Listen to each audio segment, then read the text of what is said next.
भाइयों और बहनों नमस्कार। आज मैं लेकर आया हूँ अपनी एक कहानी सुनामी। दिनांक 26 दिसंबर 2004 को हिंद महासागर में उठी सुनामी लहरों ने सुबह होते ही कई देशों के तटवर्ती इलाकों पर कहर ढा दिया। इस हादसे में हजारों लोग मारे गए। उसी विभीषिका का एक अंश प्रस्तुत करती है यह रचना। लगभग आधी रात को वह घर लौटी। कृष्णांगन अभी भी जाग रहा था। चारों ओर हर्षोल्लास छाया हुआ था। मछुआरों की बस्ती में क्रिसमस का उत्सव चल रहा था। एक पेड़ के नीचे वेदी पर माता मरियम की आदमकद मूर्ति लगाई गई थी। बस्ती के अधिकांश स्त्री पुरुष माता मरियम के सामने एकत्र होकर क्रिसमस कैरोल गा रहे थे, नाच रहे थे। सैम के साथ वह भी उस उत्सव में शामिल हुई थी। दोनों ने साथ मिलकर मदर मरियम के सामने नृत्य किया था। सैम उसे अपने घर भी ले गया था। लकड़ी व घास फूस की बनी एक छोटी सी झोंपड़ी, छोटा सा द्वार जिसमें झुककर प्रवेश करना पड़ता था। उसे अपनी झोंपड़ी में देखकर मरियम्मा बहुत खुश हुई थी। स्नेह से उसने उसका मस्तक चूम लिया था। फिर उसने उसके लिए कॉफ़ी बनाई थी। कॉफ़ी के साथ ही क्रिसमस की मिठाइयाँ परोसी थी। रात अधिक हो गई थी तो सैम उसे यहाँ अपने घर तक छोड़ने आया था। कपड़े बदलकर वह ऊपर अपने कमरे में आकर लेट गई थी। लेकिन मछुआरों की बस्ती में छाया हुआ क्रिसमस का हर्षोल्लास, मरियम्मा का प्यार और सैम का चेहरा उसकी आंखों में प्रकट होकर उसे अभी भी हर्षित कर रहा था। असामान्य तेज स्वर सुनकर अचानक उसकी आंखें खुली। सुबह के 9 बज गए थे। जेट से विमान की गर्जना सा तेज स्वर उसके कानों में गूंजने लगा। दौड़कर वह बाहर आई और समंदर की ओर देखकर कांप उठी। पागल हाथियों सी ऊंची लहरें किस्तांगनम की ओर दौड़ रही थी। कहीं वह सपना तो नहीं देख रही है। अपनी आंखों को मलकर उसने एक बार फिर गौर से देखा। समंदर का विकराल रूप देखकर वह सिहर उठी। उसके देखते ही देखते दहाड़ते हुए ऊंची ऊंची लहरें कृष्णांगनम में घुस गई। जान बचाने के लिए लोगों में भगदड़ मच गई। मछुआरों की पूरी बस्ती पानी में डूब गई। चर्च में पानी घुस गया। उसके घर तक पानी आ गया। अम्मा, अप्पा, मरियम्मा व कई और लोग दौड़कर ऊपर चढ़ आए। कई आदमी व औरतों को उसने पानी में बहते हुए देखा, चीखते चिल्लाते हुए देखा, जानवरों को तड़पते हुए देखा, घरों को ढहते हुए देखा। वह हृदय विदारक दृश्य देखकर वह भयग्रस्त होकर वह चीख पड़ी। उसकी आंखों में अंधेरा छा गया। लड़खड़ाकर वह गिरने लगी तो दौड़कर अप्पा ने उसे थाम लिया। उफनता हुआ समंदर थोड़ी देर बाद शांत हो गया, लेकिन कृष्णांगनम में तबाही मचा गया। क्रिसमस का हर्षोल्लास पल भर में ही नष्ट हो गया।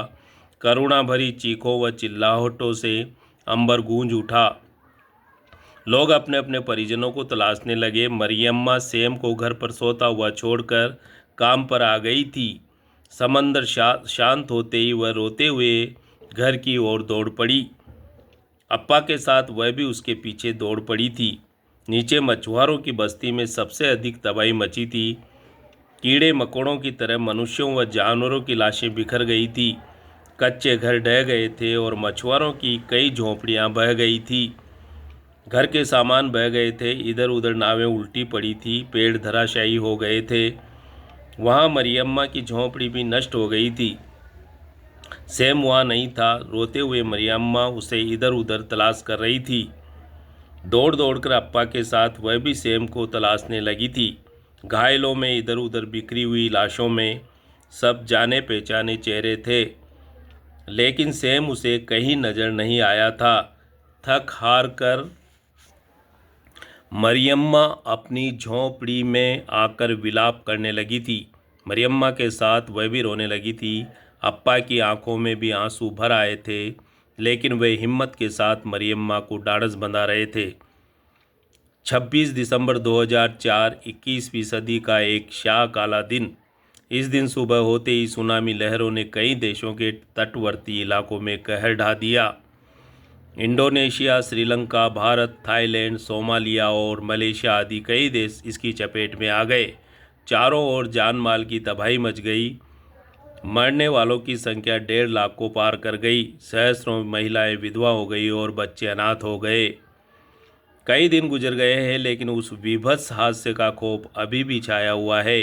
जीवन की धड़कन समझने वाले समुद्र को लोग मौत का सागर कहने लगे हैं।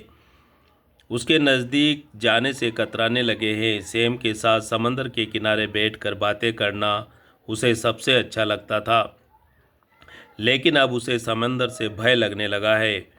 वह उधर देखना भी नहीं चाहती है। इस दर्दनाक प्राकृतिक हादसे में क्रिस्तांगनम के 102 लोग मारे गए हैं और 3 अभी भी लापता हैं। सैम उनमें से एक है। सैम की उन्होंने बहुत तलाश की, लेकिन वह कहीं नहीं मिला। अप्पा चेन्नई जाके इंजीनियरिंग कॉलेज में भी उसकी तलाश कर आए हैं, लेकिन वह वहाँ भी नहीं पहुँचा है। इधर उधर जंगलों में मरियम्मा अभी भी उसकी तलाश कर रही है। लोग कहते हैं उसे गहरा सदमा लगा है और बेटे के वियोग में वह पागल हो गई है। सैम के बिना उसका जीवन भी नीरस हो गया है। दिन भर वह ऊपर अपने कमरे में पड़ी रहती है और सैम की याद में आंसू बहाती रहती है। लंबे समय के बाद आज शाम को वह घर से बाहर निकली। चारों तरफ मायूसी व तबाही का मंजर नजर आया। टूटे हुए घर, उजड़े हुए पेड़, उल्टी हुई टूटी फूटी नावें और बिखरे हुए सामान। उजड़े हुए क्रिस्तांगनम को देखकर उसका मन भर आया। शिथिल कदमों से चलते हुए वह चर्च में पहुंच गई। मदर मरियम की आंखों में अपलक देखने लगी। देखते ही देखते उसकी आंखों में पानी भर आया। अचानक फादर रस्किना का स्वर उसके कानों में आकर टकराया। Love never dies baby, love never die. इसके आगे फादर रस्किना कुछ नहीं बोल सके। गहरी खामोशी ने उन्हें जकड़ लिया। उनके शब्दों ने उसके टूटे हुए आत्मबल को बल प्रदान किया। उसका अंतर्मन भयमुक्त हो गया। प्रभु यीशु के आगे सिर झुकाकर वह चर्च से बाहर निकल आई। धीरे धीरे चलती हुई वह समुद्र के किनारे पहुंच गई और उस काले पत्थर पर आ बैठी। बहुत देर हो गई है। एक के बाद एक बीते समय के कई दृश्य उसकी आंखों में प्रकट होकर गुजर गए हैं।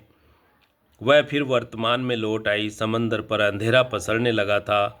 छोटी छोटी लहरें उसके पैरों में आकर टकरा रही थी। समंदर की गहराइयों में देखते हुए वह भाव विह्वल हो उठी। स्वतः ही उसके होंठ फड़फड़ा उठे। हे सुनामी लहरों, एक बार फिर आओ और मुझे भी अपने साथ बहा कर ले जाओ। मेरे सैम के पास। सैम के बिना नहीं रह सकती हूँ मैं। मुझे बताओ, मेरा सैम कहाँ है? मेरा सैम कहाँ है? बड़बड़ाते हुए उसकी आंखों में पानी भर आया। सब कुछ धूमिल हो गया।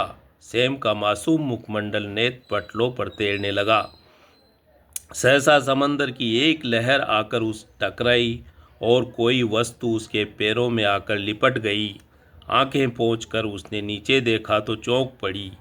यह वही क्रिसमस क्रॉस था जो उसने सैम के गले में डाला था। क्रिसमस क्रॉस को उठाकर वह बेतहाशा उसे चूमने लगी, रोने लगी। रोते रोते उसकी आंखों में पानी सूख गया। काली रात का अंधेरा गहराने लगा। नेसी, अचानक अप्पा की पुकार उसके कानों में आकर टकराई। पीछे मुड़कर फटी हुई आंखों से उन्हें देखा तो मुस्कुरा पड़े। वह उठी और दौड़कर अप्पा के गले लग गई। एक बार फिर वह फूट फूट कर रोने लगी।